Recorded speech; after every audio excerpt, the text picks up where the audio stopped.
এটা ঠোঁট নরমও থাকে আর ফাটেও কম, কিন্তু এটা আমি পুরো ফ্রিতে পেয়েছি।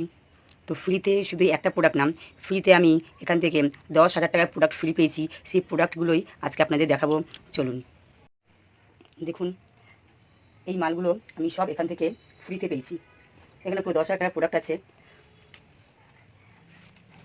ঠাকুরঘর থেকে শুরু করি, এখানে ধূপকাঠি, বাচ্চাদের লজেন্স, চা পাতা 2 রকমের আমি তুলেছি এখানে, কফি, আর তো সারাক্ষণ আমাদের ওয়েল প্রোডাক্ট লাগেই, ক্যালসিয়াম, ভিটামিন, গ্যাসের সাপ্লিমেন্ট সব কিছু এখানে তুলে নিয়েছি আমি। প্রতিটা ঘরে ঘরে এই হাঁটু ব্যথা, কোমর ব্যথা, তার জন্য ক্যালসিয়াম আর পেন অয়েল, এই শীতকালে জন্য মধু, চাবন প্লাস, এটা হচ্ছে বাচ্চাদের টনিক, নানা রকম সাবান